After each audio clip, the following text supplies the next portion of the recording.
All right, ladies and gentlemen, friends and family from around the world. Once again, we are very excited to welcome started. All of you from across the globe to today's important conversation, which is our monthly marriage seminar. But as usual, before we dive into the nuances of today's discussion, let's, with all humility, bow down our heads for a prayer. Father, in the mighty name of Jesus, we give you glory, we give you praise. We thank you for the opportunity to be in your presence and also to enhance marriages. We thank you for the lives of Mr. and Mrs. Crab, and we pray that God, your presence shall be in their dwelling so they will be able to speak and touch homes through this medium. We thank you in Jesus' name. Amen. Amen. Amen. All right, folks. So, without wasting much time, we'll dive into this month of November, which is our last but one for the year. So, this month will be our last one for the year. And believe it or not, the year has come to an end. Uh, and so, today we are looking at a very important topic, which is how can I get my spouse or my partner to understand me better? You see, uh, the fact of the matter is that we all wish that people will appreciate and understand us better. But the question is, why is it that sometimes the people we love or those that are closest to us do not understand us? What can we do so people can understand us better? Well, I have a good news for you. Mr. and Mrs. Crab have years and years and years of experience when it comes to the idea of marriage. And so today we are privileged to introduce to our audience Mr. and Mrs. Crab once again to take us through today's discussion.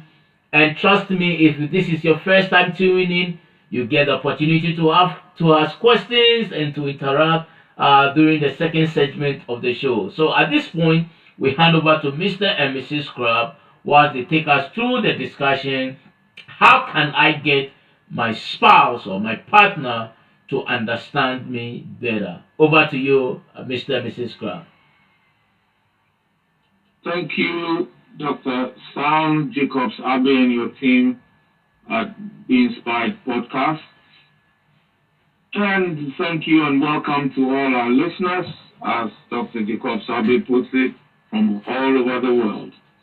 It's a privilege as well as a pleasure for us to come to you every month with an exciting topic. Today is no exception. And let's dig in. So how can we get our partners, our spouses, you can even think of our friends to understand us better? Or even how can we also understand them better? That's the other side of it.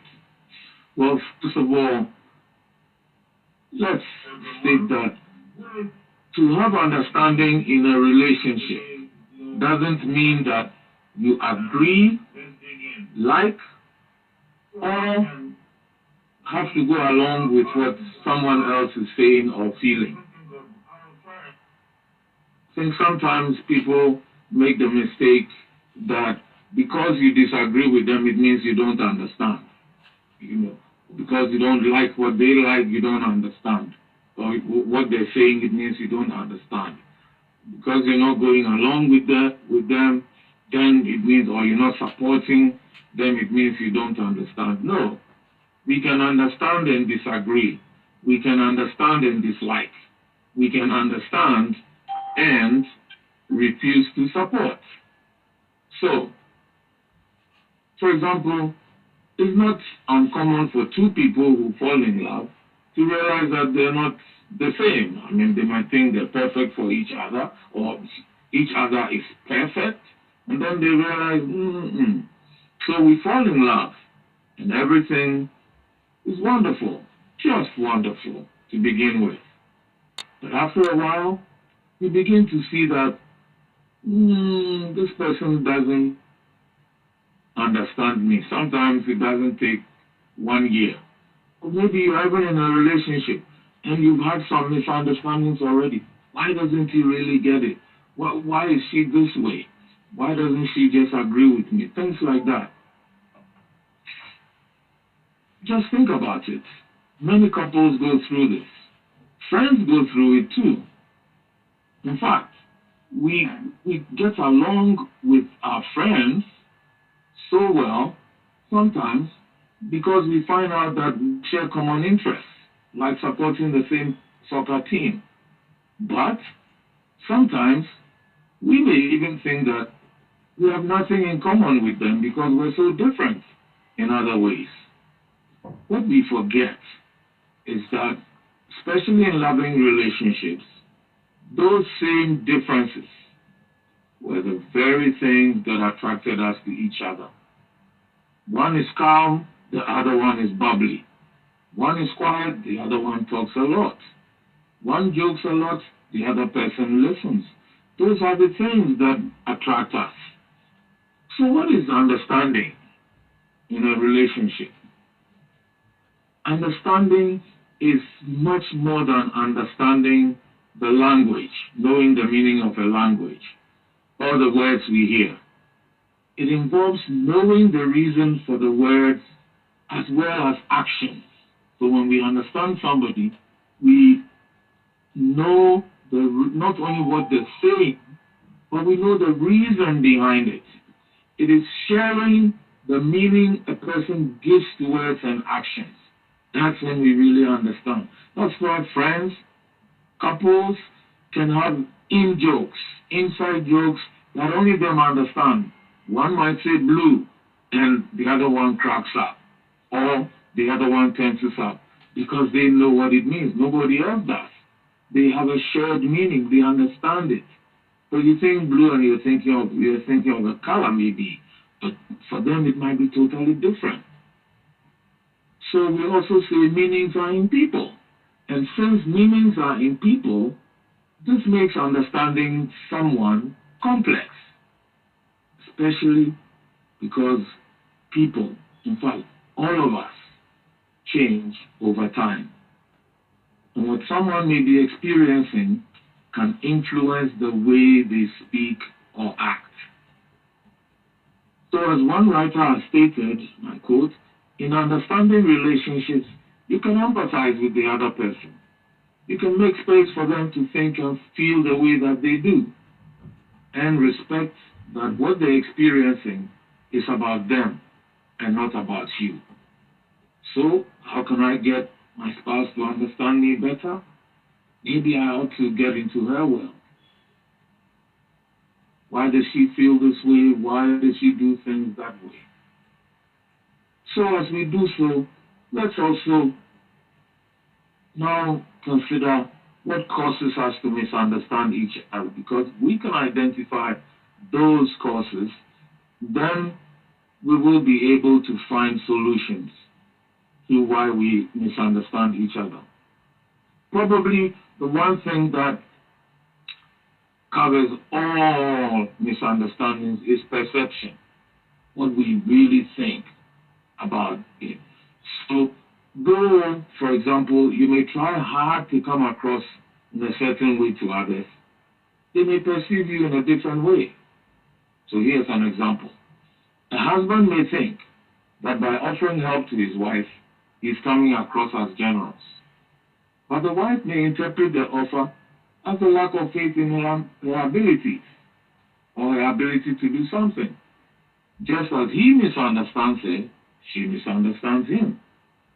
He offered her help, probably because he thought she was overworked and stressed. She thought he didn't trust that she could handle what she was doing without his help. Sound familiar? So perception. Then there is assumption. We often say in our sessions with couples, assumption is the worst enemy of communication. It's often the basis for most misunderstanding. This often happens with no proof. People often say, I know why he's saying this or doing that, but they really have no proof. They think they know the person so well that they can predict their actions and even accurately interpret them, but they could be so wrong.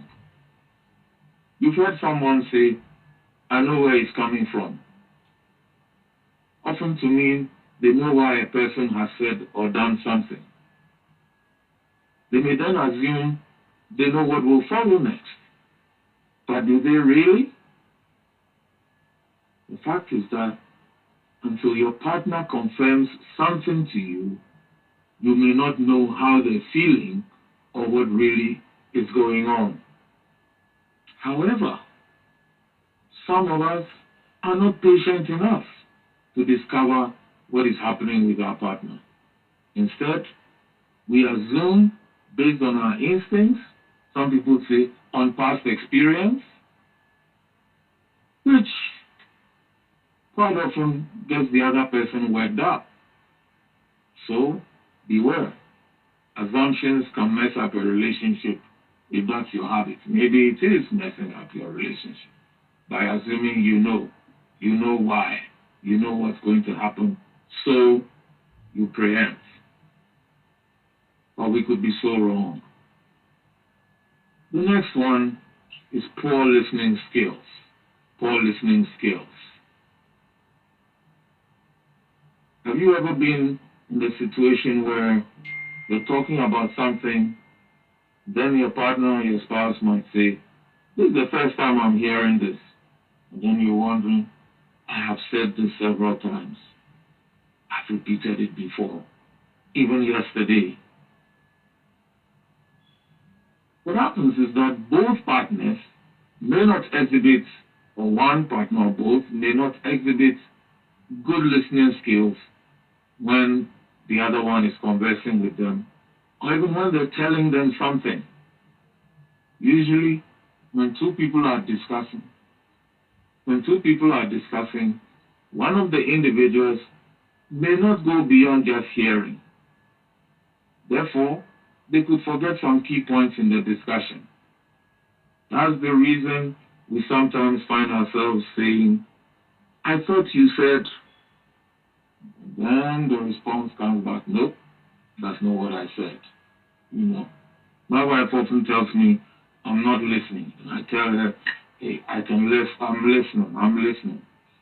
And in the immediate aftermath of what she said, if she asks me, I can tell her 99 point something % of what she said. I can narrate it.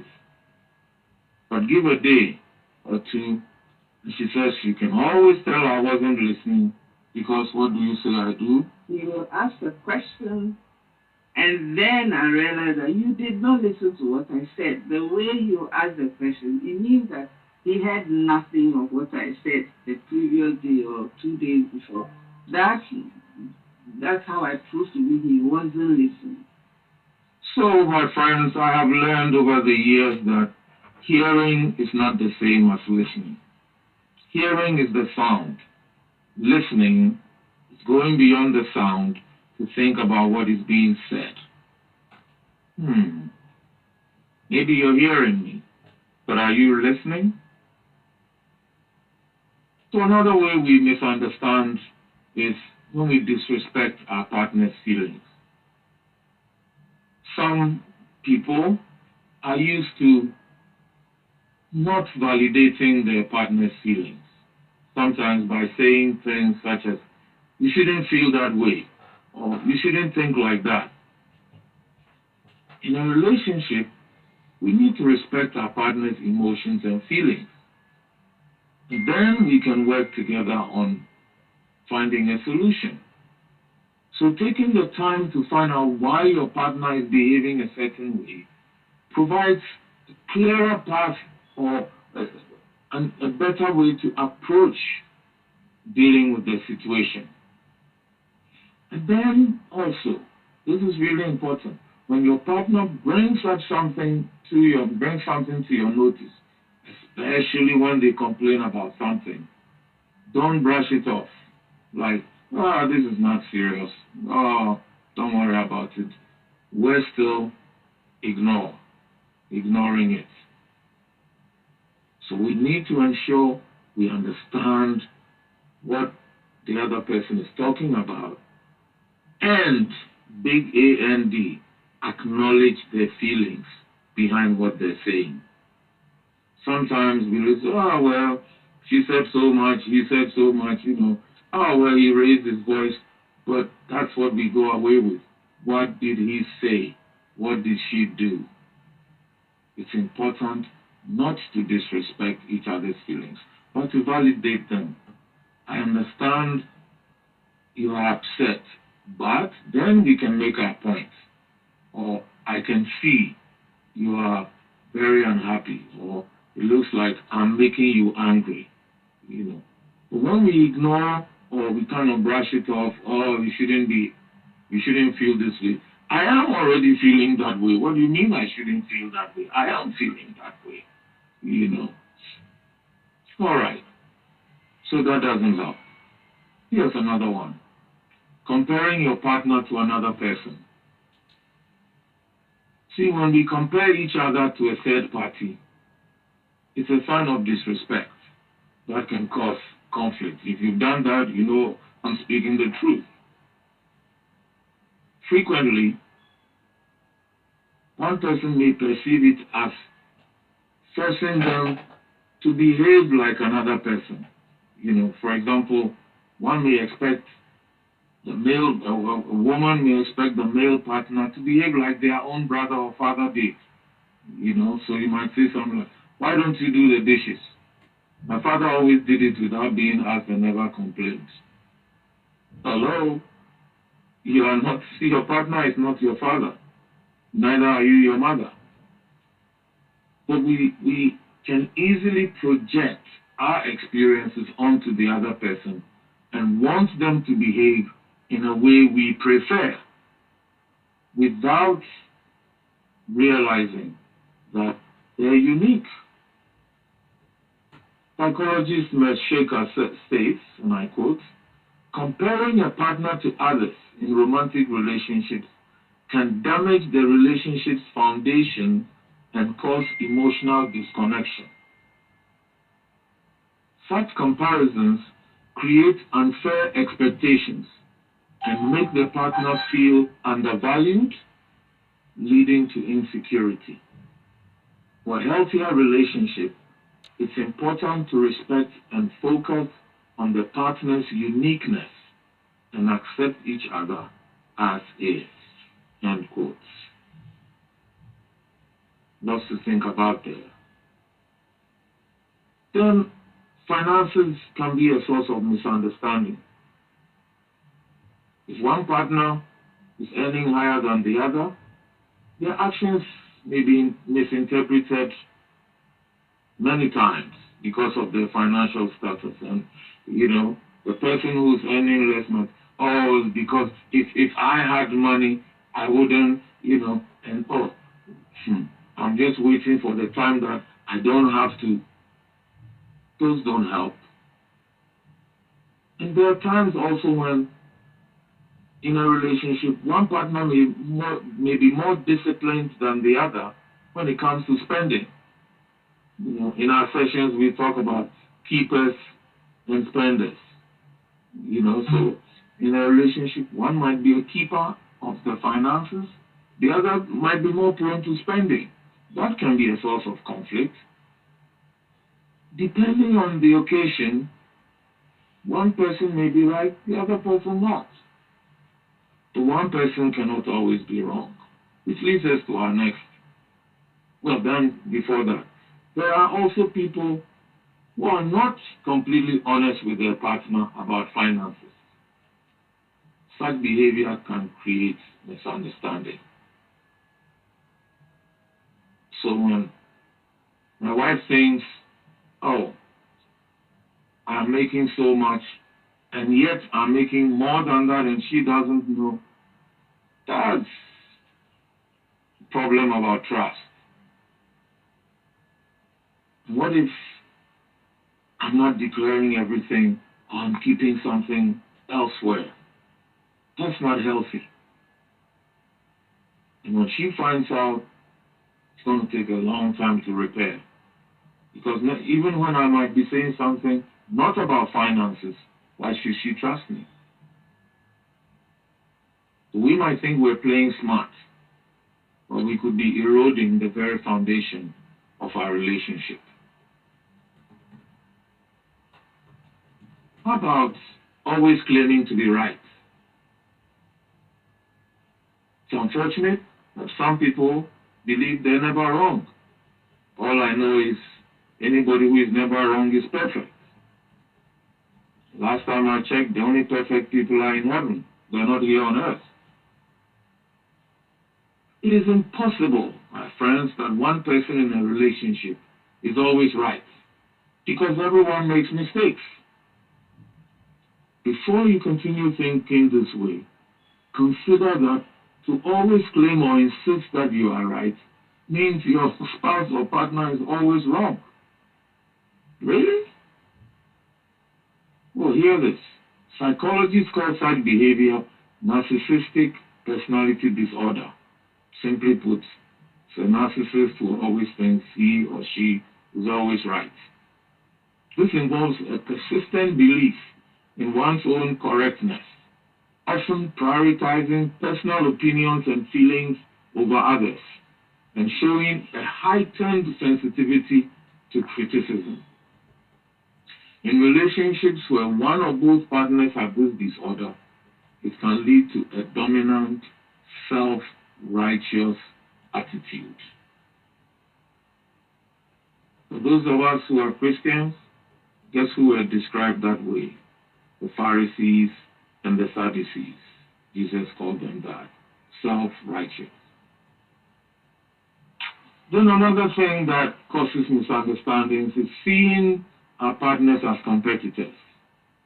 If you are always competing with your partner, or seek to do so, instead of complimenting them, compliment with an E, compliment, you may experience misunderstanding.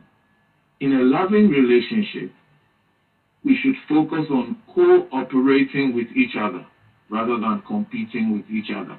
We talk about cooperate. Co meaning together, operate meaning work, rather than compete when we do against each other. So are we working together or working against each other? If either person feels the other is competing, it's going to affect how they understand the things we say or do. Then here's another one. Little or no quality time with your partner. Not spending quality time with your partner or giving them attention can be another reason why misunderstanding in a relationship often happens. Every one of us needs to know that our partner is one of the most important aspects of our lives, and we ought to give each other high priority. Unfortunately, sometimes the person might feel everyone else is important and they come last. If your partner brings that to your attention, take it serious. Every one of us should feel special in a loving relationship. So let's round it up with this point. What we are going through can also influence how we understand things. These could be issues with health.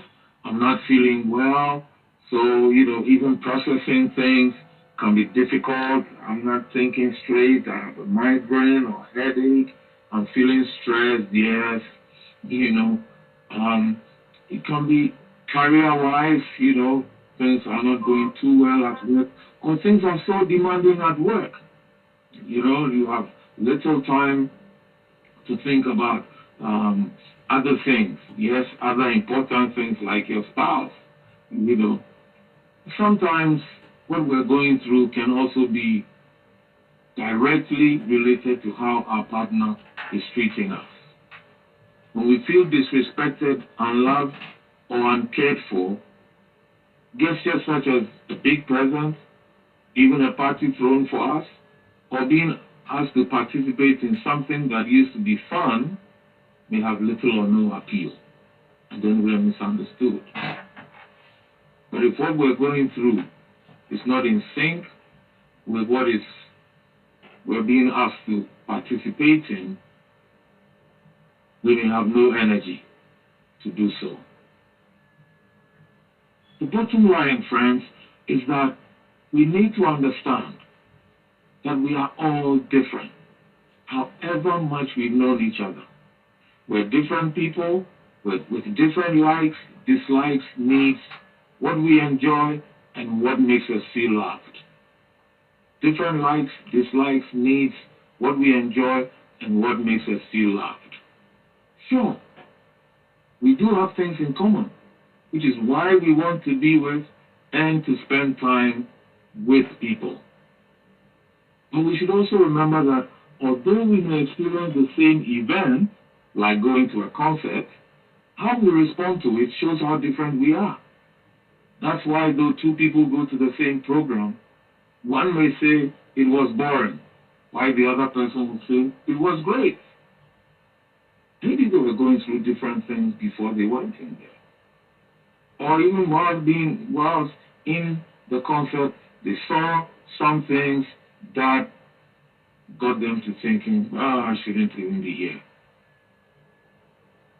And other obstacles to understanding include bad behavior, bad manners such as speaking in a condescending tone, or shouting or yelling at the person, sometimes dismissing or ignoring your partner's ideas and suggestions, and then name calling or insults, putting down the other person.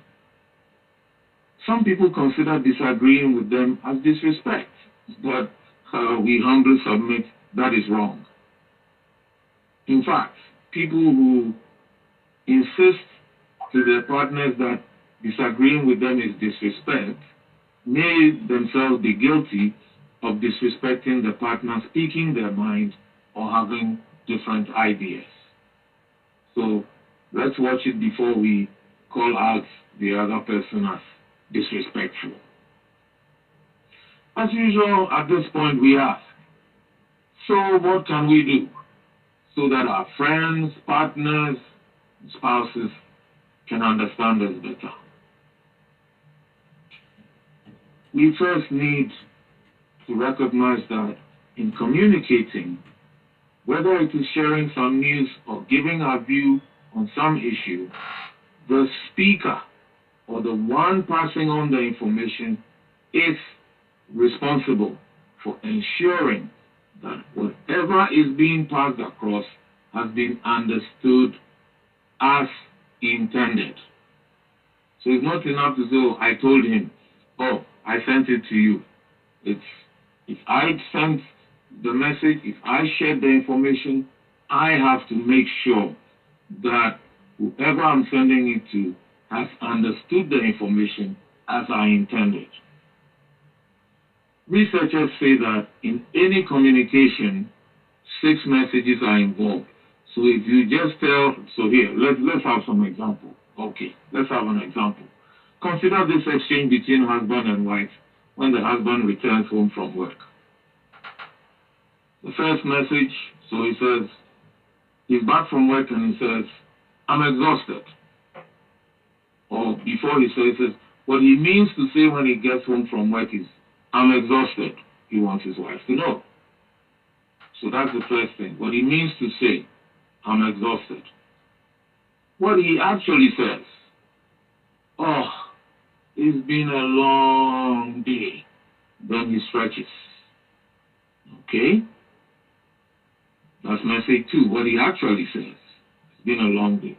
What the wife hears him say, you don't want to do anything else.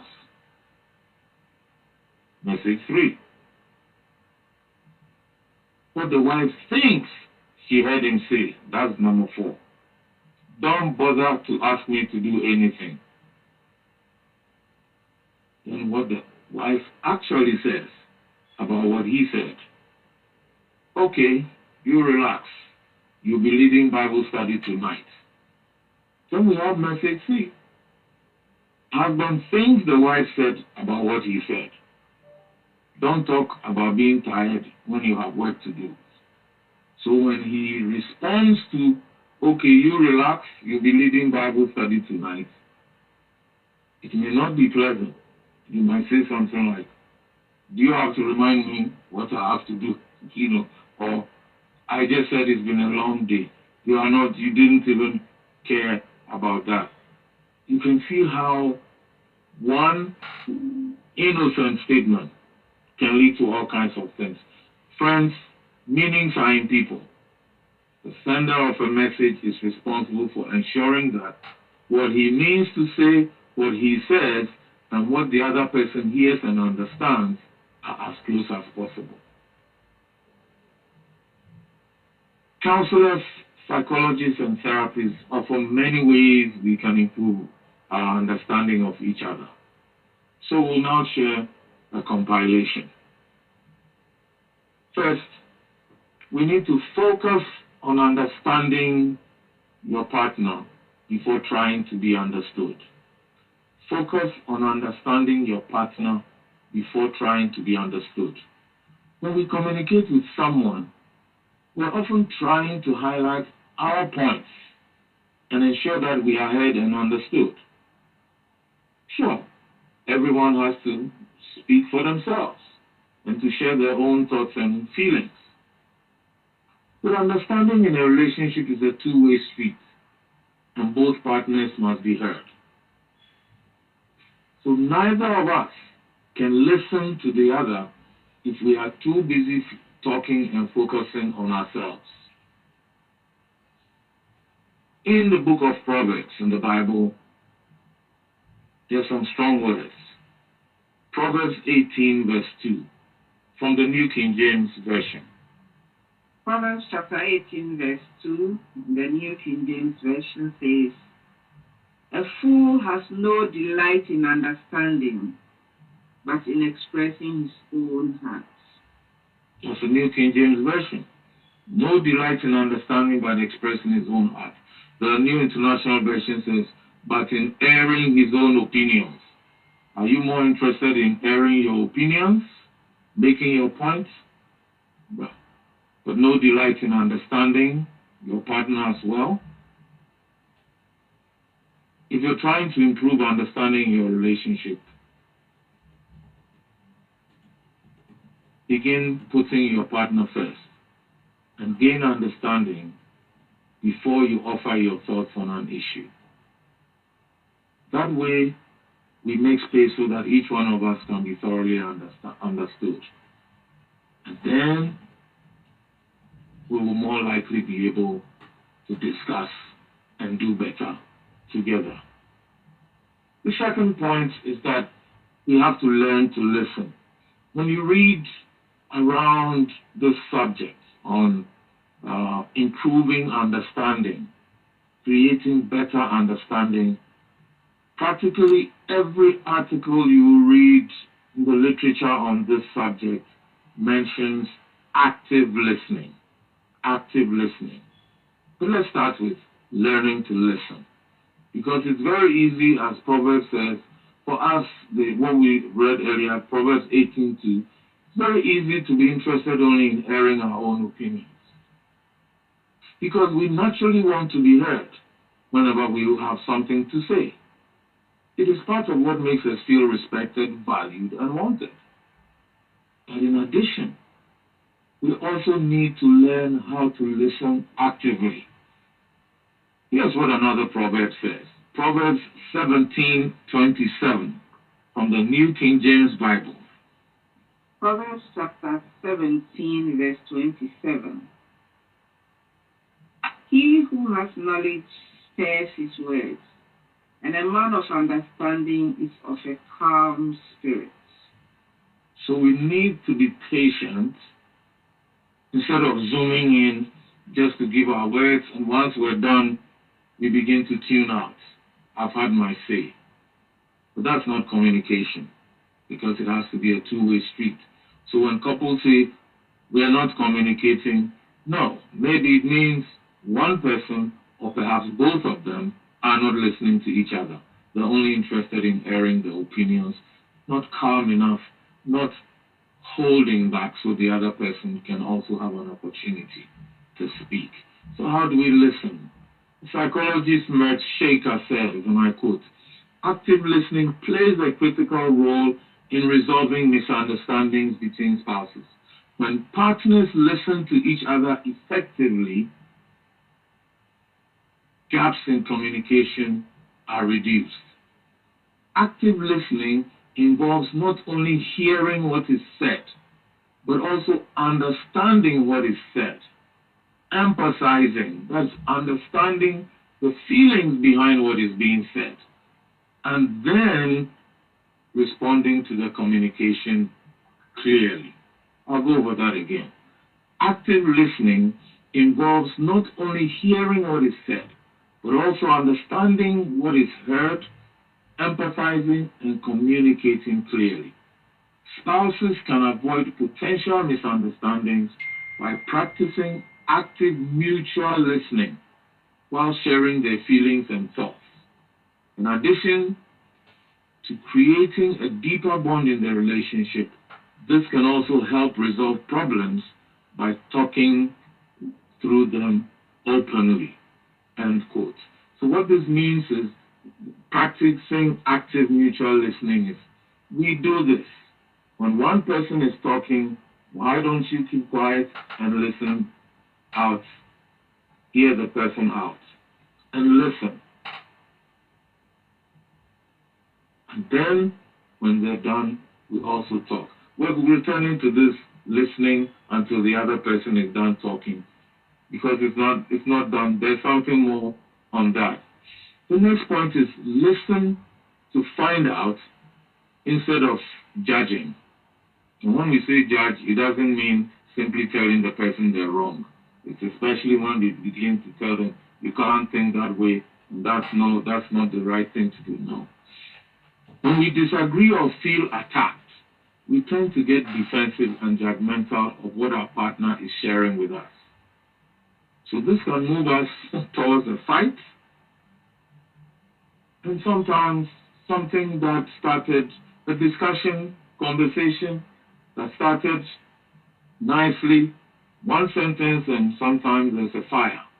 Maybe you're wondering, or maybe you think, this sounds like us. So each one of us needs to resist the urge to react or fight back. See, we learned, my wife and I, that when somebody is talking, when one person is talking, we can listen to respond or we listen to react. We often listen to react. We hear a word and it triggers something and boom, we're on. And as she puts it, when we listen so we can learn, we are able to respond because we take time to think through what the other person has said. So you can't understand if you're thinking about what you are going to say next. If we have understanding relationships, we don't jump to conclusions. We can take time to find out what our partner is sharing instead of being defensive with questions like, why are you saying that? Why are you thinking that? So we need to take time to consider how they're feeling, why they're thinking that the way they do, and how it affects what they're saying. In the Bible, James chapter 1, verses 19 and 20, from the New Living Translation, has something to say about listening so we can learn better. James chapter 1, verses 19 and 20. In the New Living Translation. Understand this, my dear brothers and sisters. You must all be quick to listen, slow to speak, and slow to get angry. Human anger does not produce the righteousness God desires. There you go. Amen. So, anger is reaction. What do we do then? We need to learn to ask open-ended questions to encourage our partner to share more about what they're thinking, feeling, and experiencing so we can deepen our understanding of them. So, for example, instead of assuming we know what they mean, we can say, please explain what you meant by, and you state what it was. And then, yes, we can clarify or confirm our understanding by asking, so do you mean? Then we can get a yes or no at that point. That's how we listen, not just to react. But we should also listen not just to respond, but to understand. There's another Bible verse to help us do this. Proverbs chapter 20, verse 5, in the New Living Translation. Proverbs 20, verse 5, in the New Living Translation. Proverbs chapter 20, verse 5. Though good advice lies deep within the heart, a person with understanding will draw it out. And drawing something out takes time. So each one of us needs to learn to be patient with the other person. We live in a fast-paced world, yes. Microwaves, Instagram, everything instant. But human beings are not machines. Just as we take time to get to know someone, yes, we take time to understand the person. The next point is that we should learn to listen beyond the words that we hear. Learn to listen beyond the words that you hear. We often find ourselves focusing so much on the words we hear. And you said this, and he said that, and you can't say this to me. So but spoken communication is a fraction of overall communication. So we easily forget to also pay attention to the person saying those words.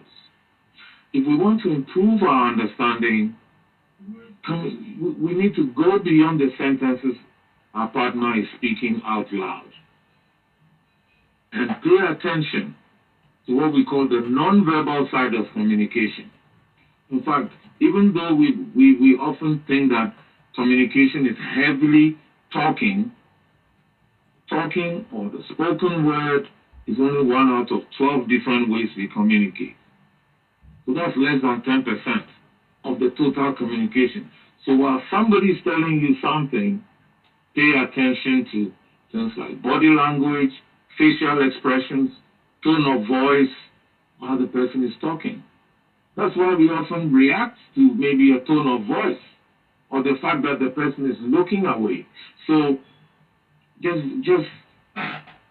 observe, what's the tone of voice like? Is the person speaking fast or slow? Are they are they looking at you, looking somewhere else, even walking away? Are they stammering? Like people say, oh, when my husband stammers, it means maybe he's trying to hide something. Maybe you've observed, And all these observations about the non-verbal aspect of what somebody is communicating can give us valuable insights as to their feelings and emotions. And observing and understanding these cues can help us better understand beyond the words. Friends, words can only get us so far in understanding each other. The unspoken often conveys more. You've heard the phrase, actions speak louder than words, right? Yep. Then also, we need to respect differences. We already talked about how different we are. So let's all recognize and respect that we may have, in fact, we do have different viewpoints, preferences, and ways of approaching situations.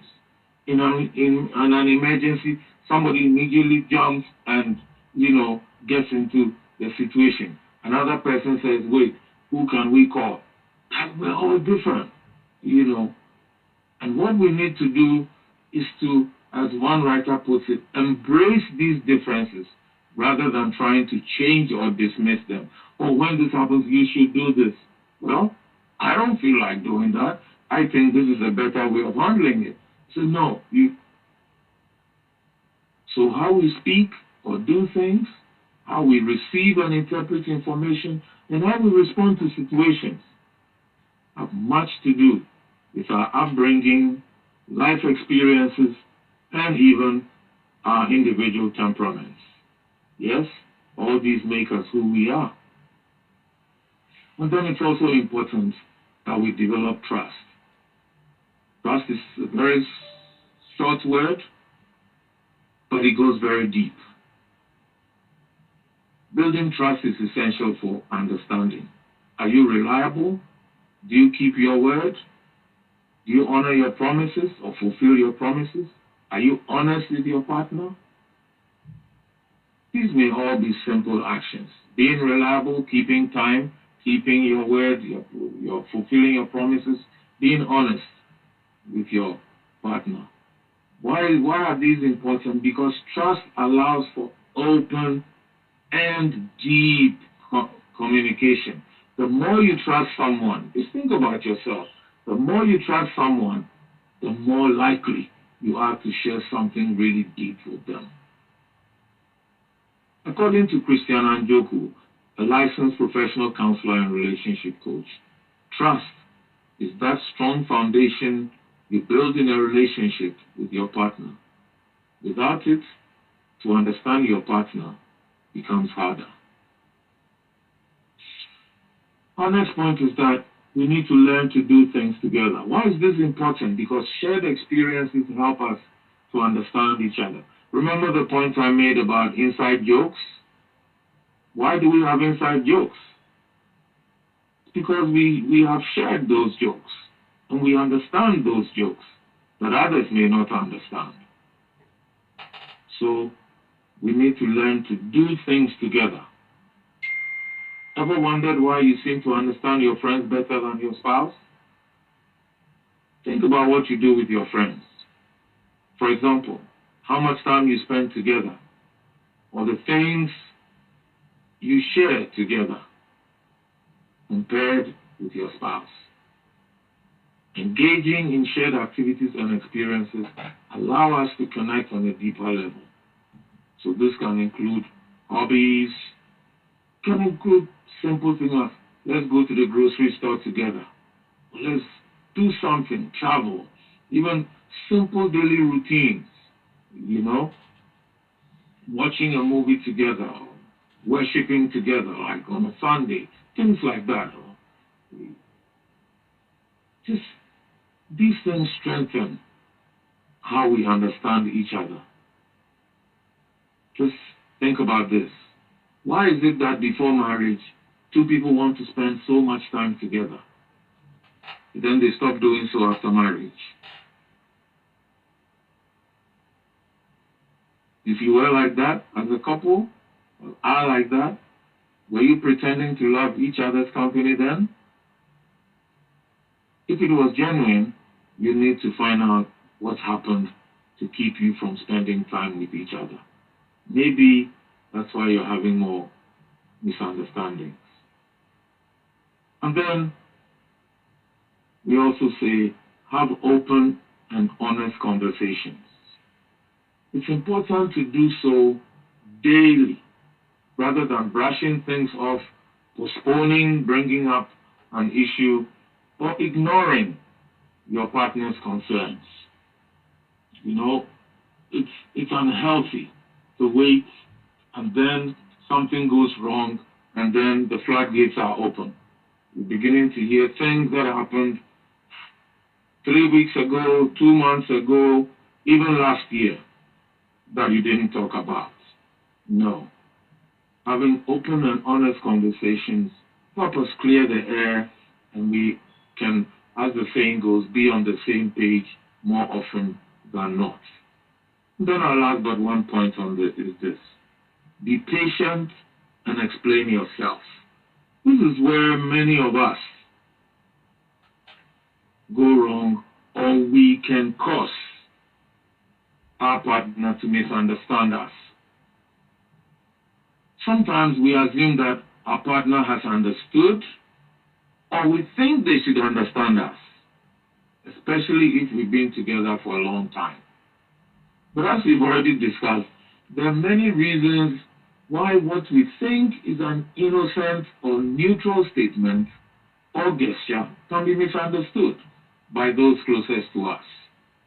Here's what another verse from the Bible says. We found it very helpful in our own relationship, and we've shared with many couples in different places. Ephesians chapter 4, verse 29. Ephesians chapter 4, verse 29, and from the New International Version. Ephesians 4:29. Ephesians chapter 4, verse 29. Do not let any unwholesome talk come out of your mouth, but only what is helpful for building others up according to their needs, that it may benefit those who listen. Amen. Amen. So, mind your language. You should be building the person up, not putting them down.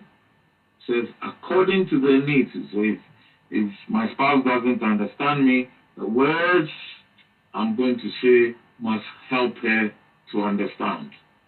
And if she listens, yes, you see the word listening, it will benefit her. So as I said, it's two ways. It's not only one person listens and the other person can say what they want and they're done. So my friends, the other point, the final point is this. We need to seek help. Because sometimes, much as we might try, we do not seem to understand each other. We may not seem to be getting along well. And as someone put it, we tend to be fighting more than agreeing. And we think there's something wrong. And rather than think there's something wrong with you as a person, think of there's something wrong with your relationship. There's something wrong with you understanding each other properly. So seek help. Seek professional help. If you find persistent challenges in understanding each other, it's important. You can seek guidance from a counselor or even a therapist. They can provide insights and techniques to improve communication and understanding. And please, counseling is for both. It's not for women. My brothers, some men are either scared of counseling or they say counselors are biased towards women. That's not true. Perhaps it's because women open up when they go for counseling, and men may be reluctant to do so. But any couple that have undertaken counseling and they both have seriously committed themselves to it and worked through it, they will have found their relationship has improved. And I'm saying both. I'm not saying when one person. Because again, creating understanding involves both people, not one person. So there you are. How can I get my spouse, my partner to understand me better? There's a lot of things to do, but remember this. We must learn to listen. We must learn to understand the other person. We must learn also to speak up for ourselves. And yes, even as we speak up for ourselves, we must also learn to listen to the other person. So our final word is this. We all need to learn to listen. Then after we have listened, or as we are listening, we listen to learn. Learn to listen and listen to learn. That way we can improve. And it's not by only listening to learn. When we learn, we practice. That's how we improve. So thank you for listening. We now hand over to Dr. Jacobs Abbey, who will take us through our question time. Thank you.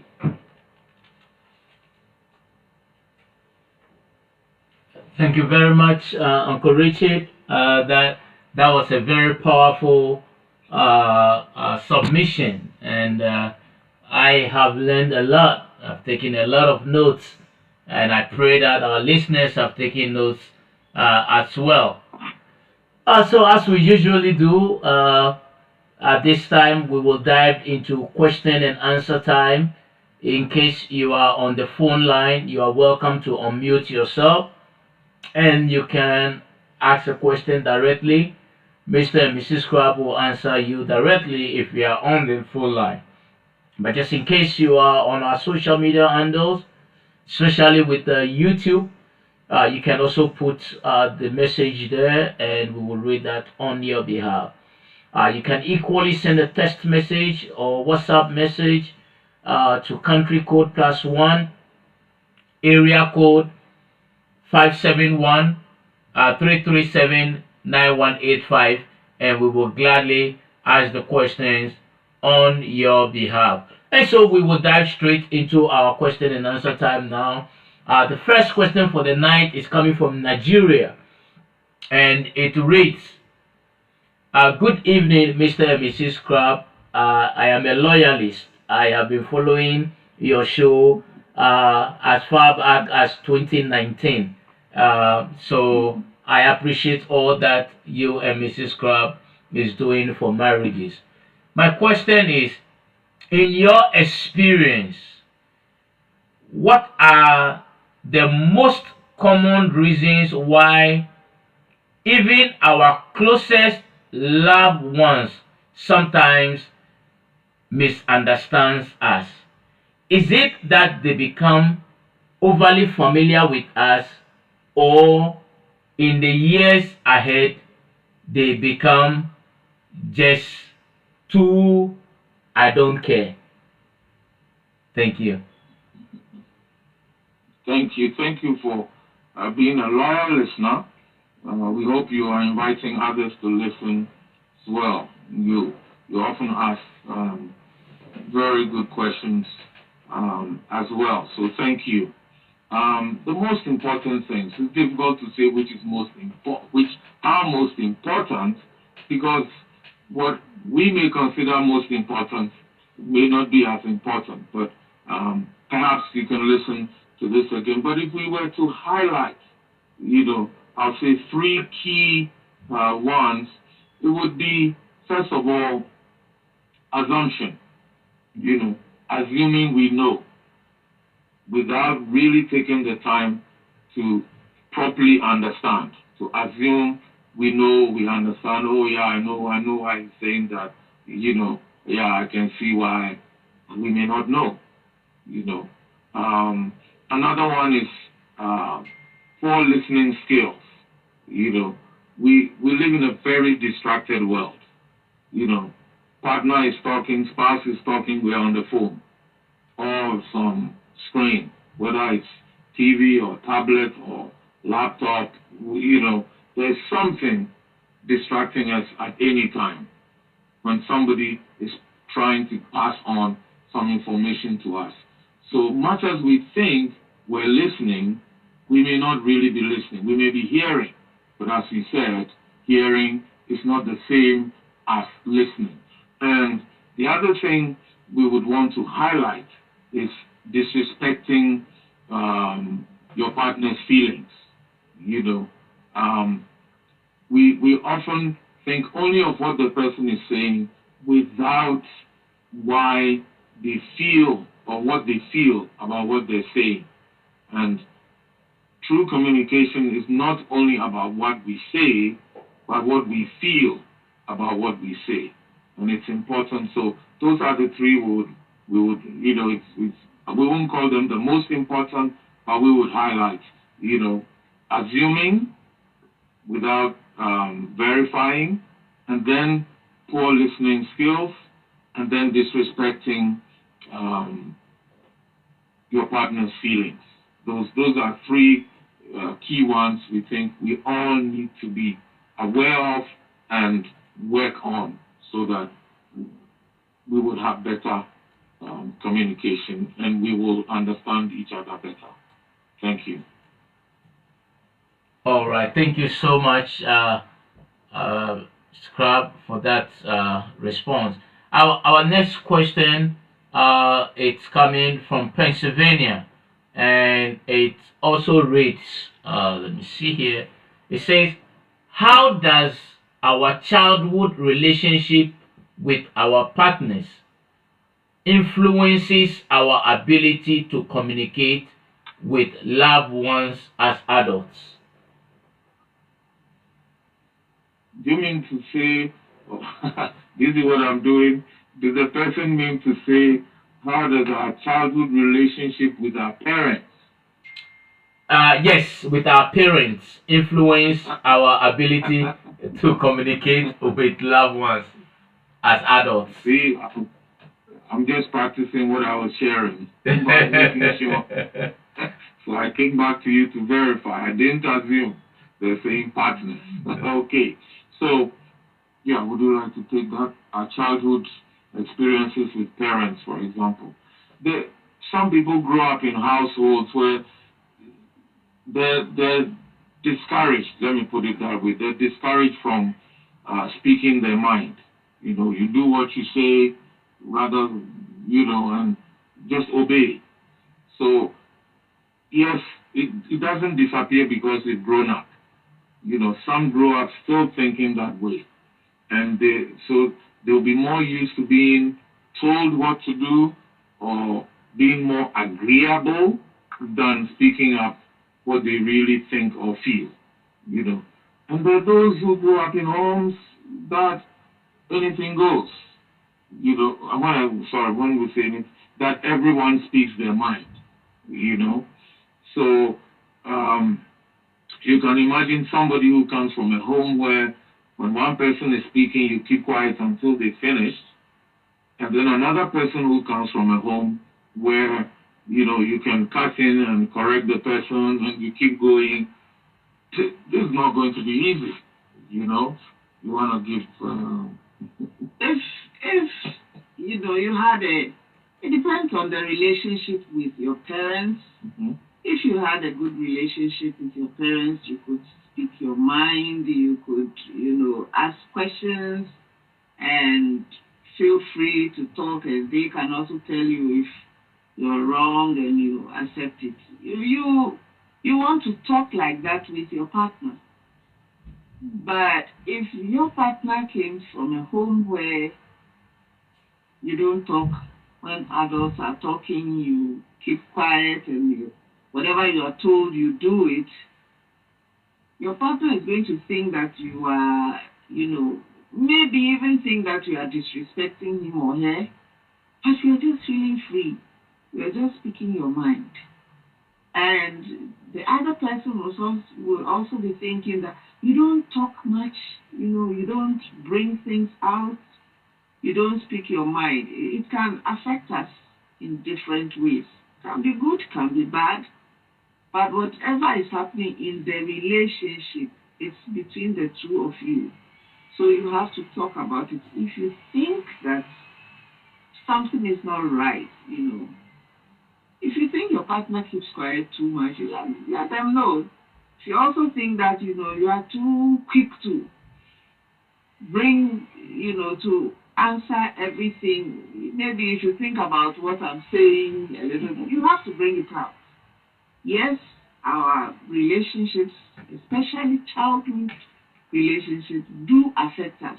That is why you have to keep talking, the two of you too. Maybe just ask, how was it like when you were in your home? And then you talk about it. Then you can understand each other. Thank you. All right. Thank you so much, Mr. Mrs. Scrub on that. So let's see the next question that we have here.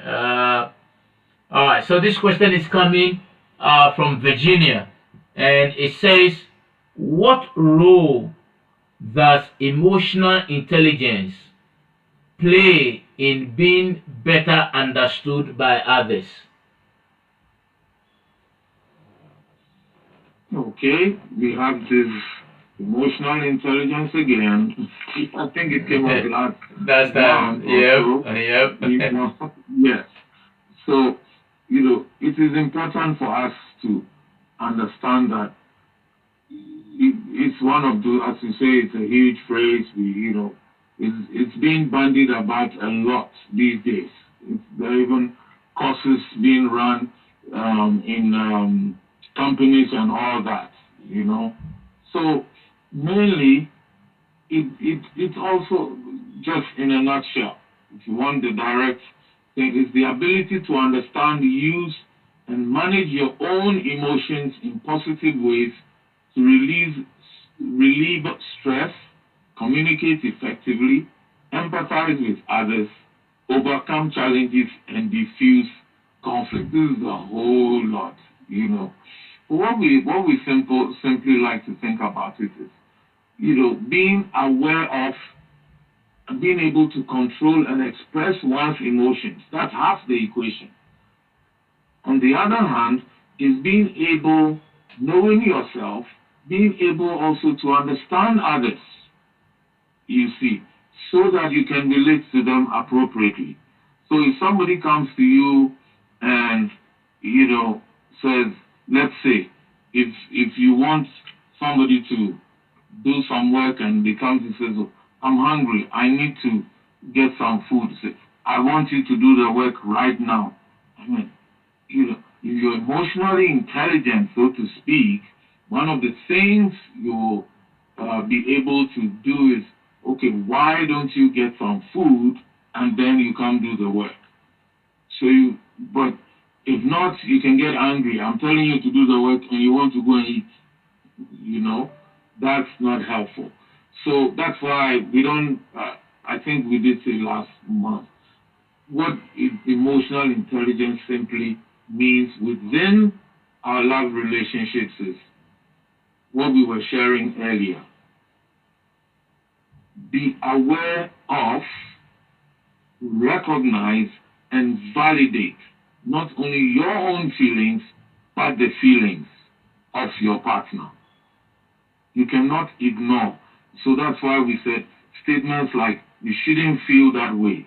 That is emotionally unintelligent, you see. But the emotionally intelligent person, for example, will acknowledge, "I understand you are angry, but this is what I'm saying. Can and then, you are able to, control is a very strong word in this case, but you're able to navigate the conversation better, so that the conversation does not proceed on the basis of, feelings only, but we can still have a coherent conversation, but we're not riding over the other person's feelings or even discounting them. I hope this is helpful. But it's important for us, being aware that this is how you behave, being able to control those emotions. Yes, you may be hearing something that's not nice. Some people, for example, they don't want to discuss finances with their partner. Why? It's too sensitive. The emotionally intelligent person is not only aware of this, but will be able to manage their emotions when a discussion takes place. So there is that as well. And then they're also able, if the other person is getting worked up, they're able to recognize it. Maybe we should be discussing this later on, which can help to diffuse what's going on between the two of them. So we've tried to break it into our everyday life so that we don't kind of keep it in the clouds. That's emotional intelligence. Simply put, Know thyself, know what rubs you the wrong way, and then know how to control your emotions, and then also be able to relate to people, not only on the basis of emotions, but being aware that yes, you can also trigger certain feelings in others. Thank you very much. Thank you so much, Uncle Richard. Thank you, Mrs. Crab. So we continue with the discussion, and thanks all for pouring in your questions. They are coming in a lot. So let's see here. Uh, let's go to Rwanda. Rwanda, and from Kigali, and he says that how can we tell if we are the ones who need to improve our communication versus when others aren't making an effort to understand us. This one is sounds very academic. Can you please read it again? Sure. It says, how can we tell if we are the ones who need to improve our communication versus when others aren't making an effort to understand us? Well, how can we tell? Sometimes it's by listening to what the other person is saying. Remember, we had a verse saying we can be interested only in airing our own opinions. When we listen to what others are saying to us, it will help us also. Because if if I'm talking with someone, it doesn't have to be my wife, but anyone, and the person says, I don't understand. As we said, the onus is on me. I have the responsibility to help the person to understand. You see. But if I say, oh, you should understand what I'm saying, then I'm not being helpful. And the person may go away not having understood. And can you imagine if we're on a team or we're doing something together and I'm insisting that is what I've said should be clear, what is that person going to produce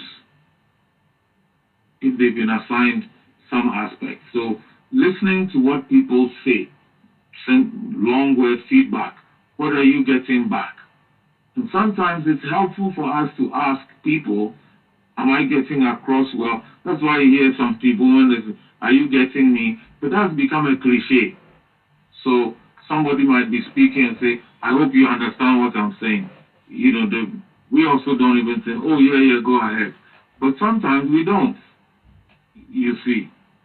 And when we don't, it's also important to let them know what exactly we don't understand. It reminds me of being in secondary school, and then in a math class, the math teacher will ask, understood? And the class will say, most of us will say, no. And then he will ask, what don't you understand? And the response is, The whole the show. whole show. Then math teacher is frustrated. Sometimes that's what we do to each other also. What don't you understand? All that you are saying, that's not helpful. Unless it's true. What really don't you understand? And is it that you are refusing to accept what the person is saying, or you truly do not understand? So let's listen to what people are saying. Let's be patient to explain ourselves. Sometimes we need to say it in simpler terms. Maybe you need to give an example so they understand. There's somebody who talks about giving word pictures. Describe the situation. That's why I love how African elders talk. They speak in proverbs sometimes, or they might tell a story. You ask your grandfather about something, says, oh, my son, sit down, let me tell you. And they tell you a story. And at some point, are they talking about me? That's the goal. They want you to see yourself in what they're saying. So let's look for ways of breaking down what we've said. And sometimes it's putting it in terms they can understand. So if somebody says they don't understand us, let's not assume that they need to do the work. We need to do the work, so that they can understand. We are the ones passing on the information. If you think that your partner does not understand you most of the time, to check if you are the one who needs help, run it by someone else. Talk to somebody who you respect, somebody who will not just agree with you but will tell you the truth. So talk with someone else so that they will let you know, and have an open mind. You don't want to talk to somebody who will just agree, oh yeah, you are right. If they don't help you, talk to somebody who will tell you the truth to make you see that either you need help or you need to listen to your partner more. We all need to learn to listen. So if you are thinking that your partner does not understand you all the time, probably you need help. So think about it.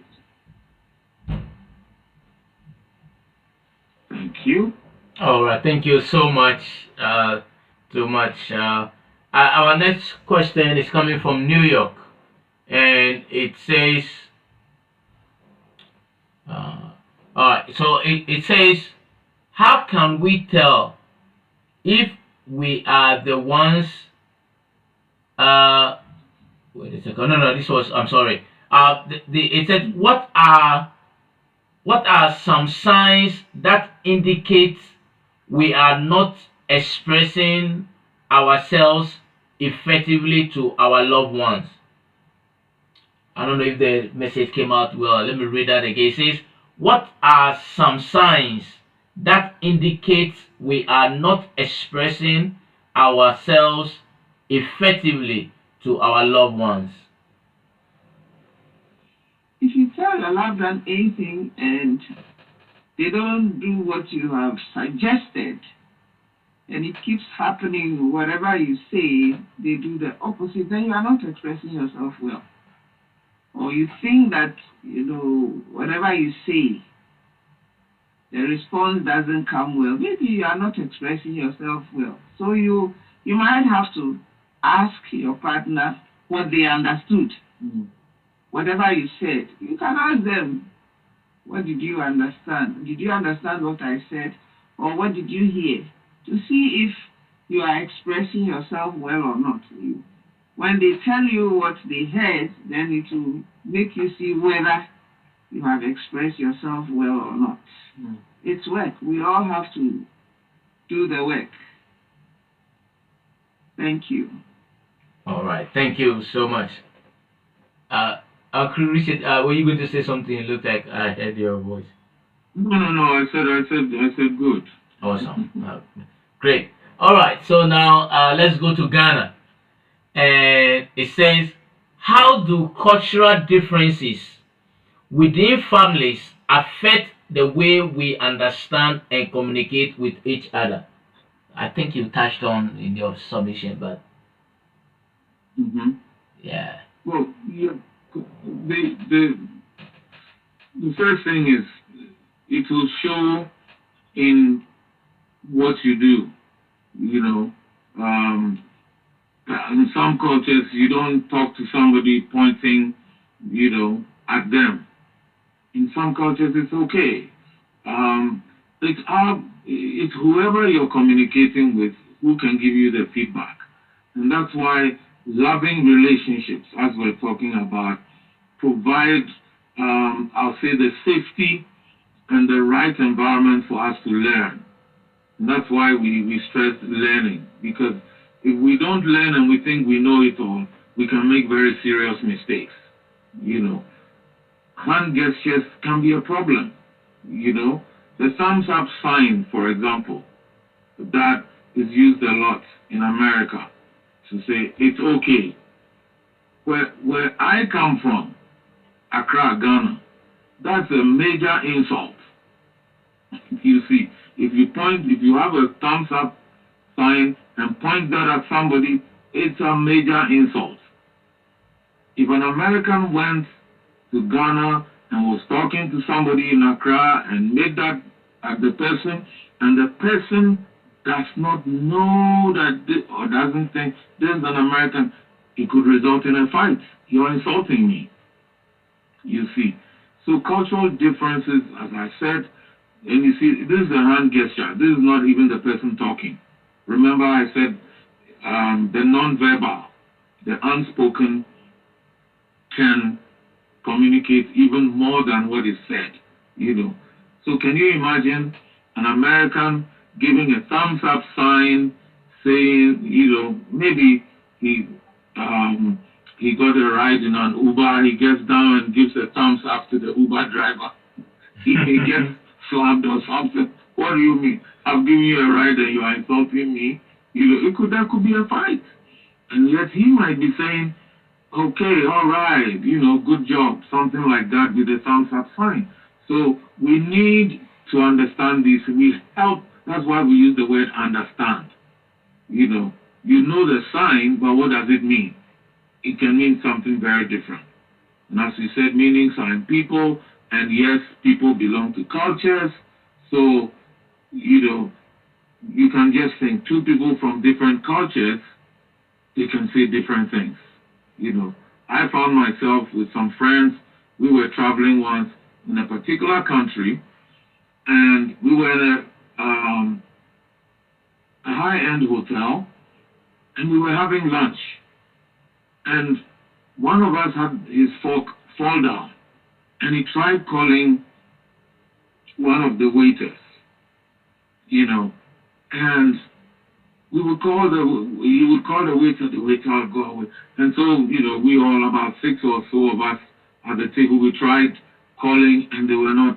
And all of us were from West Africa, you know. And then we saw the waiters huddled together, pointing at our table, looking very upset. We couldn't hear what they were saying. But after a while, the head waiter came to our table and asked, why are we causing trouble? Why are we, you know, doing that to his people? And said, what are we doing wrong? They're ignoring us. You know, one of us had the fork fall down. We've been calling them. When we call them, they turn up.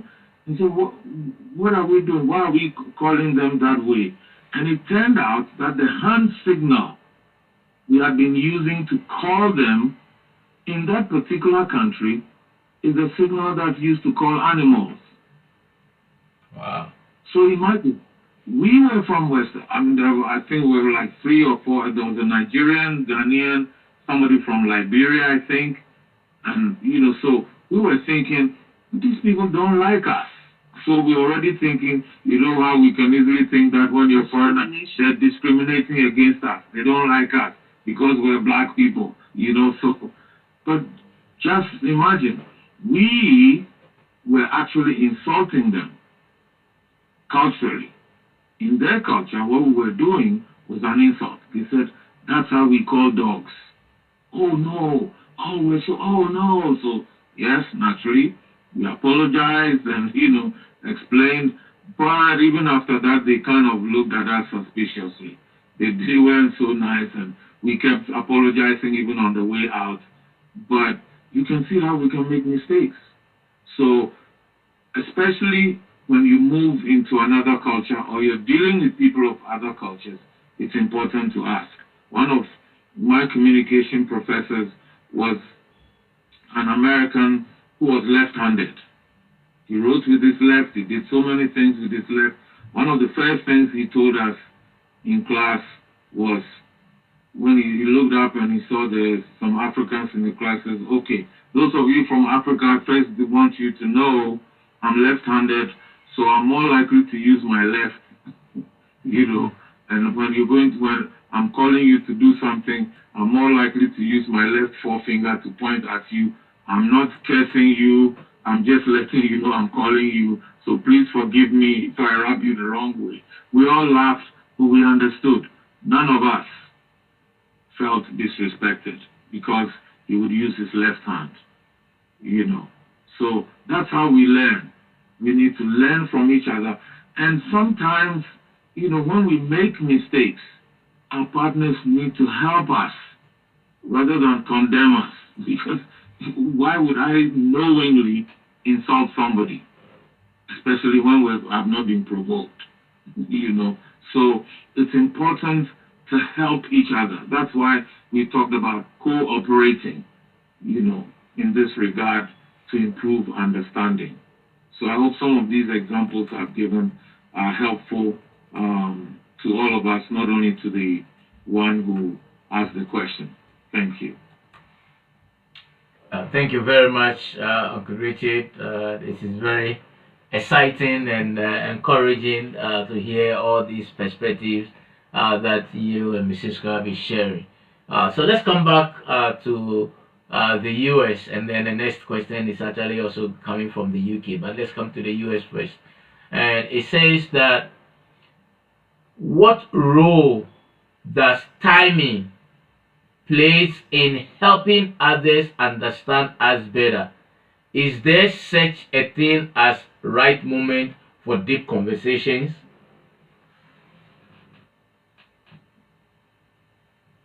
Okay, I think part of the answer is in the question. Is there such a thing as the right moment for deep conversation? Yeah. Well, the obvious answer is yes. And, or but, it depends on the two people. Not everybody is ready for a deep conversation at any time. So that's when we know each other, or we get to know each other better.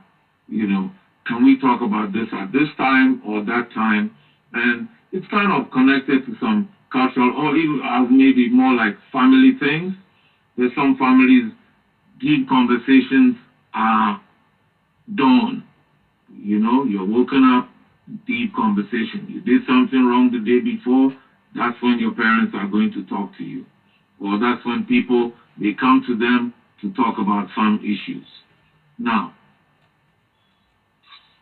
my wife grew up in a home similar, not exactly, but similar to that.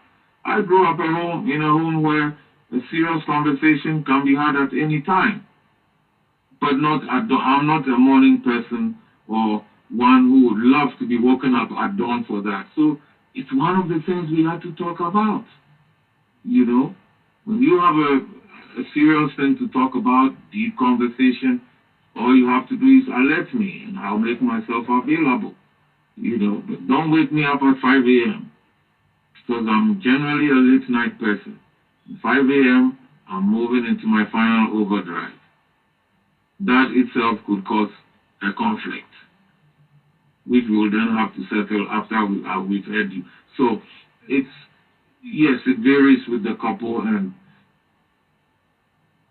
depending on what you would like to do, and even as an individual, let your partner know, rather than stew under, he woke me up when I was trying to sleep, and you are seething under that, and is this all he was going to say? How can she do? She's disturbing my sleep. Talk about these things, and so let's talk about it at this time. Part of the problem is some of us avoid deep conversations by saying, oh, I'm not a confrontational person. Why do we assume that a deep conversation is going to be confrontational? And some don't want to even do it because they don't want to raise anything that might seem confrontational. No, you have a concern. In a loving relationship, you can see how we're prefacing some of our answers by that. In a loving relationship, we're concerned with each other. And we are interested in each other's welfare. So when one person is bringing something up, the other person takes it serious and does not ignore, belittle, or brush it off. We treat it as important. And so we have to give it the airtime it deserves, simply because my partner has brought it up. You can see how it's linked with respecting the person behind the concern. Not only the concern, but respecting the person who's bringing it up also. What if they didn't bring it up, but they acted based on how they feel about the concern? Yeah, it will affect us. It will affect the relationship, and then we would complain. So it's much wiser to give time and attention to concerns that the other person brings up. And then we can get along better and understand each other better. Thank you. Thank you very much, Uncle Richard. So now let's go to the UK. The UK, and it says, how can we maintain our authenticity, uh, au- authenticity, authenticity, while also adapting our communication style to be better understood?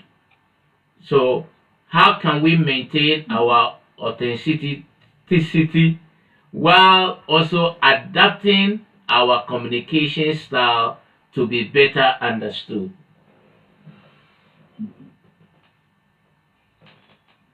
You are you. I am I. I cannot be like you. I can't think like my wife thinks. She can't think like I can think. We think differently. I'm talking of different patterns. We approach issues differently. So that's who we are. But can we adapt to the same situation and perhaps in certain situations do things the same way? Yes, that's possible. The prophet Amos says two people don't work together except they agree. So yes, there are times when we can agree that for this situation, let's agree to do this. Take informing each other when one of us is going to be late getting home from work. A couple can simply agree, if you're staying late or you're not getting home when you usually do, just let me know. So that becomes a practice for the two people. Whereas one person might say, "Oh, I don't worry. When you are home, you are home." But the other person, no. So yes, you can still be yourself, but because a relationship is not about one person, we also adapt to the other.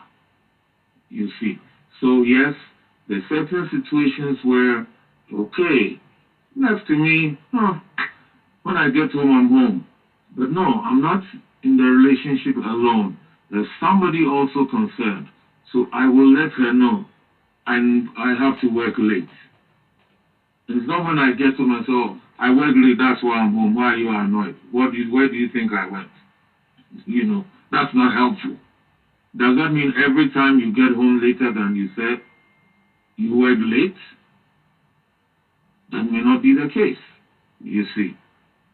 And maybe, as you said about experiences, maybe you lived alone for a long time before you're getting married, or you've lived alone for a long time, so you've got used to you go and come when you want. But now, if you are in a marriage, or even you are dating someone or in a loving relationship, if you tell me you're here, that's where I know you are. And it's not, I'm not your policeman or policewoman, I'm not policing you, but it's just respectful to be able to do so. And some people worry more than others. So why do I want, maybe I'm the one who worries. Why do I want to remain worried rather than find out and ask my spouse, "Can you let me know when you're working late?" Then I know you're working late. So there's simple things we can do. Well, I'm saying simple, but for some people it may not be so simple, and it's something we need to learn. It's important that we learn to do so. Very, very important. Thank you. Right. Thank you very much, Mr. and Mrs. Crab. So, folks, as usual, if you're on the line and you are listening to us directly, you can unmute yourself and you can ask a question if you have any. If you're on the social media handles, you can post your question there. We will read that on your behalf. And You are also welcome to send a text message or a WhatsApp message to a country code +1 area code 571 3379185, and we will read that on your behalf. The next set of questions, this one it's coming from Sierra Leone. Uh, this individual, it's also a frequent listener. We haven't heard from him for a while, but today we got a question, so I will gladly read that. And it says that what are some practical strategies for expressing our needs and feelings without coming across as demanding or needy? That's an interesting. Practical, demanding, or needy. Yes. I'm not sure about needy because we all have needs. But maybe instead of, sometimes we formalize this, we have to talk and things like that. There are many things we can share with each other without making it so formal. Perhaps for some people, again, it happens to maybe that's how they were brought up. When you want to say something serious, it has to be, formal, almost.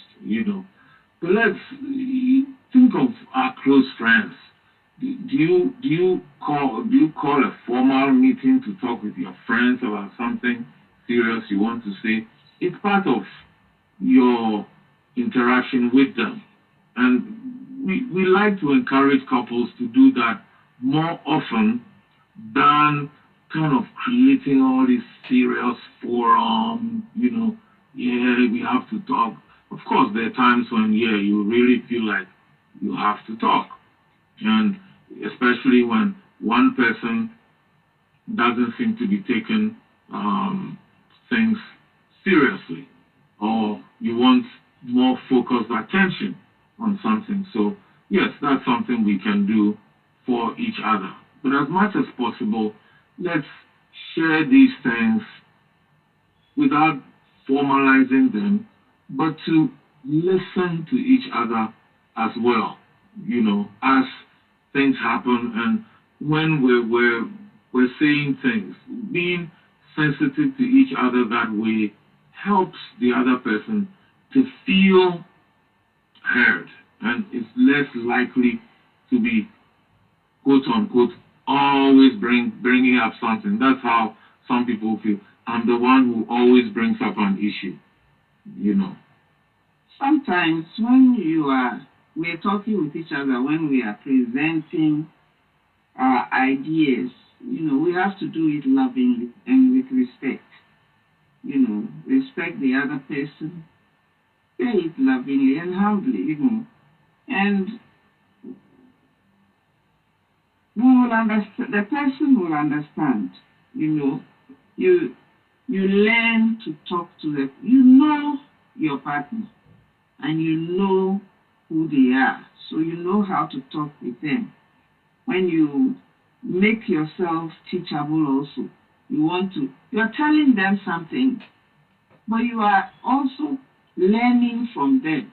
So it's not only you talking, but asking for what they understood and how they understood it and what you can do. The only person who can tell you how you can do better is yourself.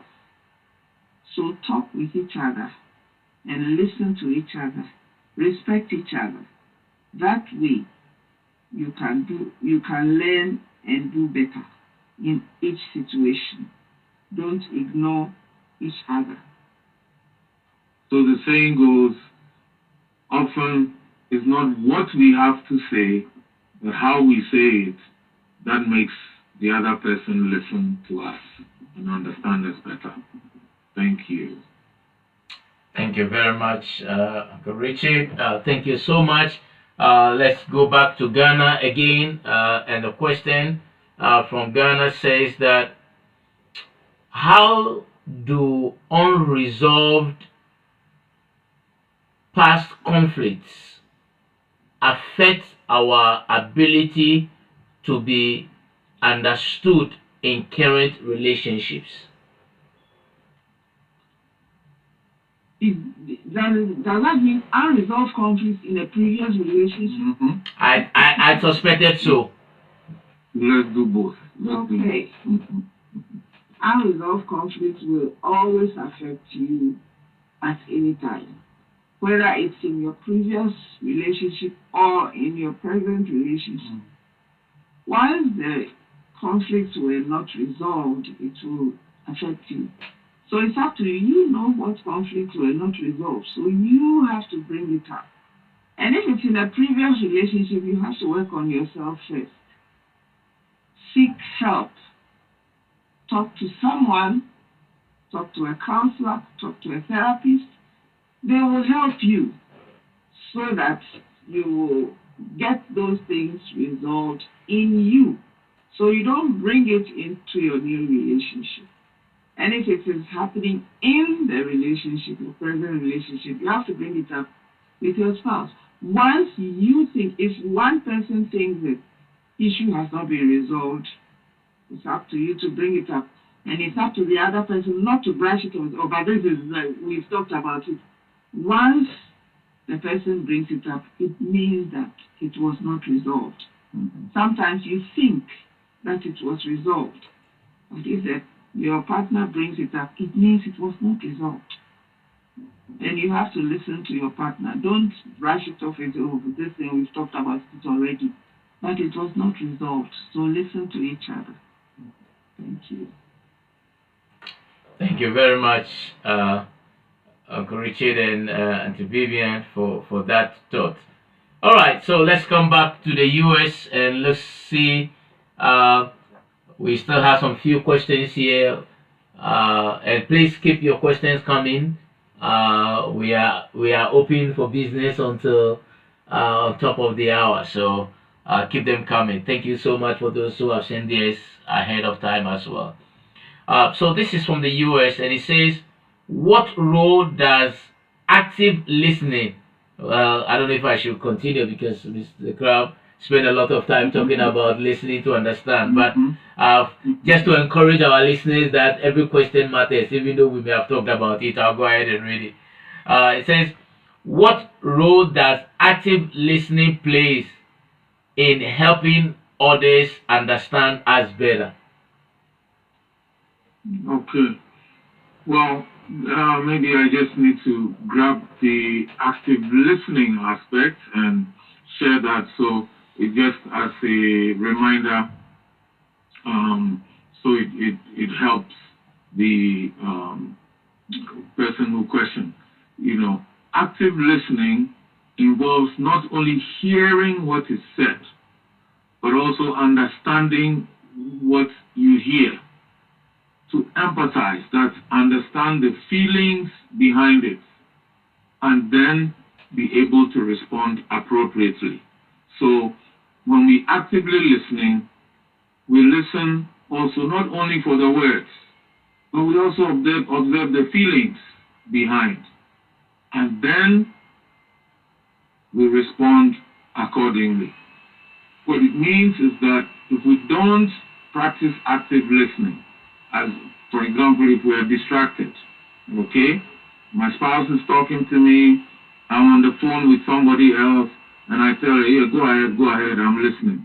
How much am I really going to get in? And I'm not, we may hear the sound, we may even hear the words, but how much is really being retained? Are we actively engaging with what the person is saying? And then you can have other examples. You're watching something, and then you tell the person, go ahead, I'm listening. Or you're telling the person something, you're watching something, and then you skip a word or two, and the person asks you a question, and you ask them, what are you saying? They say, I'm listening to you. You're supposed to be telling me something. That should tell you you're not practicing active listening. So it's important for us to listen, and we say not only with our ears, but with our eyes, our minds, and sometimes some people say our whole body. There are people who want you to listen to them when they're talking. They want you to look at them. Some people say, oh, just go ahead, no problem. So as couples, you can discuss with each other, how do you want me to listen to you? And then once you've shared that, practice it. As we said, don't just listen, you listen to learn, and then when you've learned, you practice it. That's how we improve. Thank you. Awesome. Thank you so much. So the key word here is practice it, because without practicing it, you will not be able to learn. Thank you so much. All right. So another question from the US, and it says, how can we create safe spaces for vulnerable conversation with loved ones? I think you touched on that as well. Say, how can we create safe spaces for vulnerable conversations with loved ones? Yes, I think Mrs. Scott mentioned, um, first of all, being able to present what you have with respect and in love. In love because we're not fighting each other. With respect because we really value each other. And, we do so also not in anger, you know, or in frustration or, so emotionally bound that the other person actually hears our emotions more than the words we're actually saying. So that's part of it. And then once we've done that again, we practice the things. Anything you want to add? Okay, so that's in a nutshell what we'll say at this point. Yeah. Awesome. Awesome. Thank you so much. All right. So let's see here. And this, it's coming from New York. And it says, what are some common communication patterns that actually push people away instead of bringing them closer? Um, well, we've talked about respecting people, and we respect people as well as their views. When we hear this, oh, I respect my wife, I respect my husband, but then whatever they say is useless. That's suspicious. What kind of respect is that? So we respect people and respect their views. We may disagree, but at least we respect the view. That's their view, and we respect that. That's important. So respecting the person, respecting their views is important. The other thing also is that we must be prepared to listen to other people and learn from them. This is coming back and forth. We must be prepared to listen simply because we don't know everything. And the moment we think we know, we are lost. We're in trouble. So we must be prepared to listen to other people. And then it is important we don't just listen to what people say. We need to learn from it.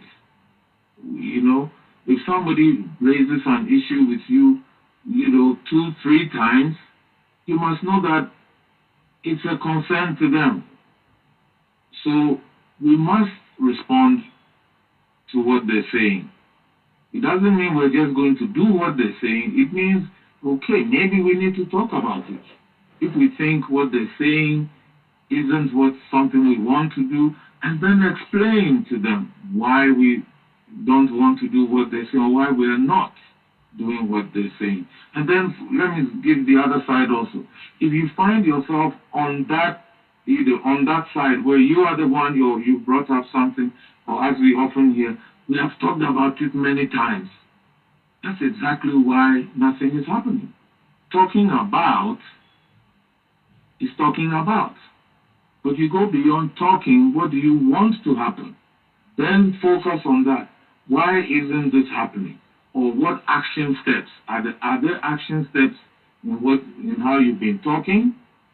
And is it you alone talking and the other person is not responding? Then that's also a cause for concern. So maybe you need to draw them in. We did read a Bible verse that said we need to draw out what's in people. We need to be patient enough to be able to do so, and we don't. So maybe we're focusing only on what we want, but we're not drawing out what is in the other person. So maybe we need to listen more.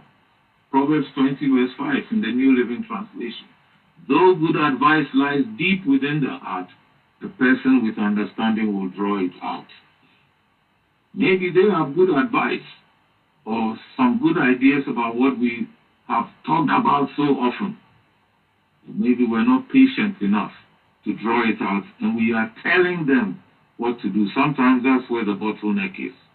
That's a pattern we all need to be aware of, that we can simply be giving instructions to our partners, sometimes without realizing it.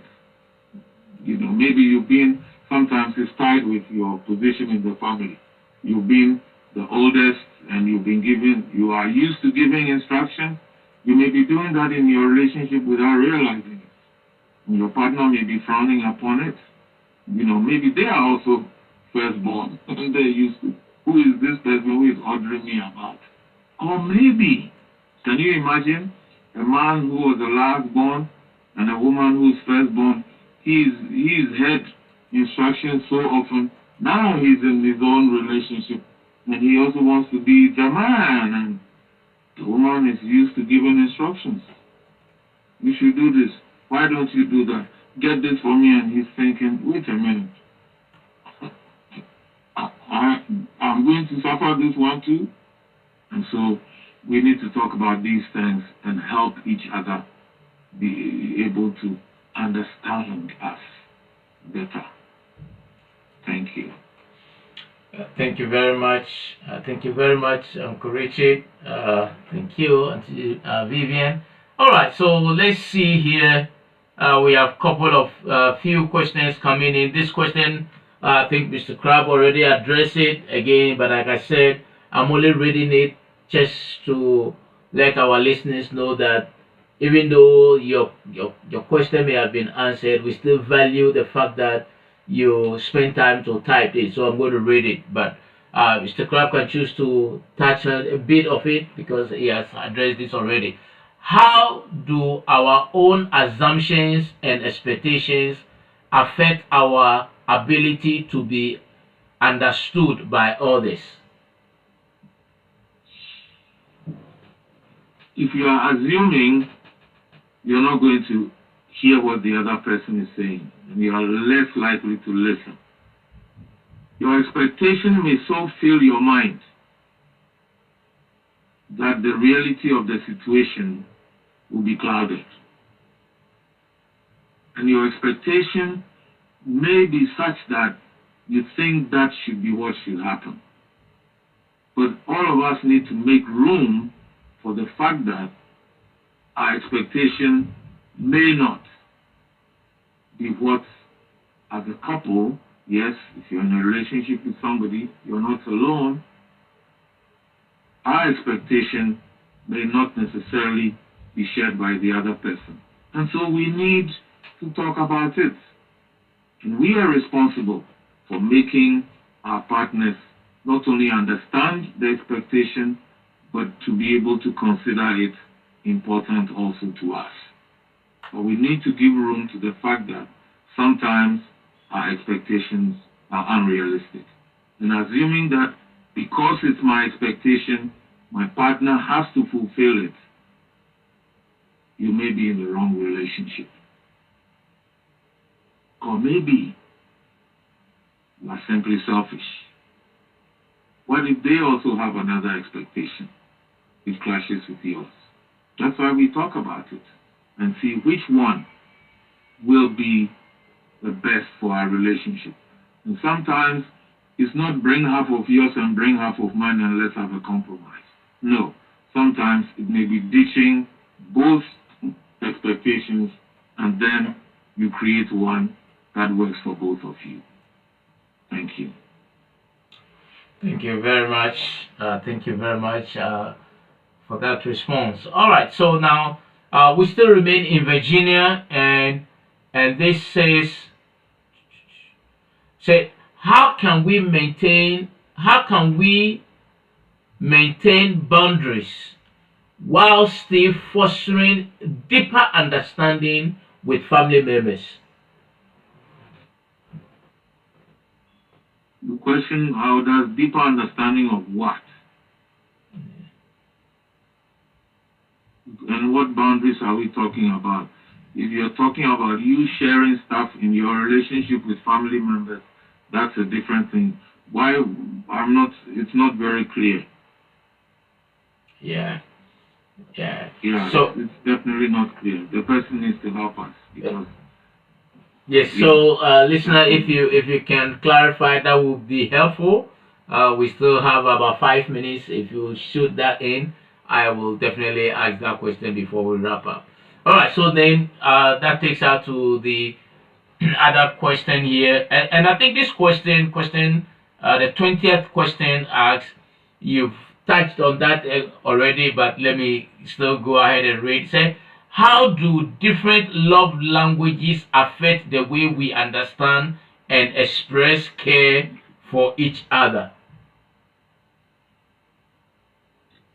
If you talk about different love languages, that means that you know that you know your love language and know your partner's love language. So then that will make you understand the person even better.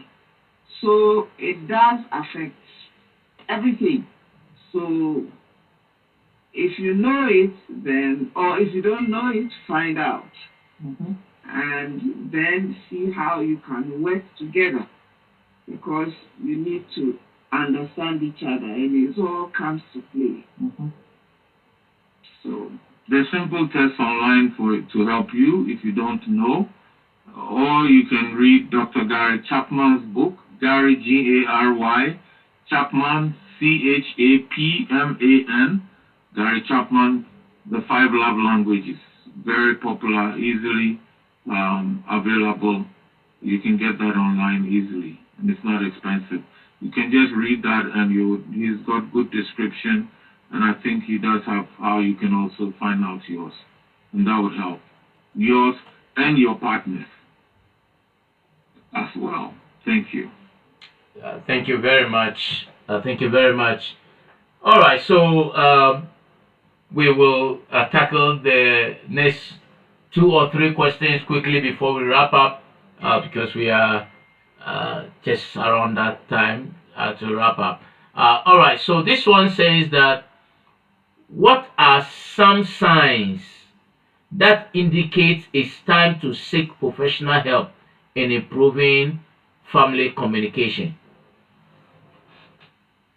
I'll simply say, if you can't seem to get through to your partner, if you seem to be fighting more than having understanding, if the least thing that is misunderstood, seek help. You didn't start life this way. And if you're not yet married, it's even better, to do so early. And if you're going through premarital counseling, bring it up during the counseling. Don't wait to get married and so, it was there, but no. It's a foolish thing to do. If it's happening now and you wait to talk about it after you've got married, get the help now before you get married. Thank you. Thank you very much. And this last but one question, both centers around children. He said, how can we help our children feel understood while also teaching them to understand others? One, we can model it by listening to them. Two, we can teach them when they complain to us about others, to find out why people behave the way that they don't like, sometimes by asking them. So we model, and then we teach them. Can you find out why your friend talks to you this way, or whatever it is that's going on? Because that's what they will also carry into their adult life. So our modeling is very important. And parents need to learn to listen to their children. Some of us were not used to that growing up, but it's time for us to do that for our children. And if you didn't like being ignored or being brushed off or being shut down because you were a child, why would you do that also to your child? So let's encourage them to learn from us by modeling the right behavior. Let's listen to them, explain to them, and guide them also to behave likewise. Thank you. Thank you very much, Uncle Richard. And our last question for the night is, what practices or habits can we develop daily to foster better understanding with those closest to us? Talk with each other. Make sure you talk every day. Don't just say good morning, I'm off to work, and when you come back, how are you? Not just that. Talk about issues. Find things to talk about every day. There's so much happening around you. You go out, you come back, there's so much that has happened. Talk with each other. Discuss things. If there's anything in your mind, don't keep quiet. Talk about it. Discuss it with your spouse. That is the way you can work with each other. Do not say, I don't like talking. I'm a quiet person. There are things in your mind. Be quiet when you are out there, but with your wife, with your husband, don't be that quiet. Don't say anything. Talk. That's the only way the relationship can grow. Because, as I always tell you, my husband taught me something. He said, he's not Jesus. He's not in my mind. So he doesn't know what I'm thinking about unless I say it. So that is why you have to learn to talk with each other. Thank you. Thank you very much, listeners from around the world. Once again, it's a pleasure hosting all of you and having a wonderful time with you. At this point, I will go back to Mr. and Mrs. Crab to give us the final word, and then I will say happy Thanksgiving to all of you, those who live in the US and Canada, and then we get ready into the holidays, so Christmas. All right, over to you, Mr. and Mrs. Crab. Thank you so much, Dr. Jacob Sabi, and all of you listeners for patiently being with us all through. Just a few words. Our words can only get us so far in understanding each other. We need to take the time to share with each other, paying attention to what is not being said as well. And it's also important that we respect the differences we have, not to assume, but to ask. When we've asked, to learn to listen. When we've listened, we learn from what we've listened. And when we learn, we practice. That's how we improve understanding each other, and improve our relationship, the bond between us. Thank you so much. God bless you. God willing, we'll be with you third Sunday in December. Thank you. All right. God bless all of you and have a blessed evening, morning, and we wish you well. And we'll see you again this month. Thank you, Mr. and Mrs. Crab, again, and thank you all. Bye bye for now. Bye. Bye. Goodbye.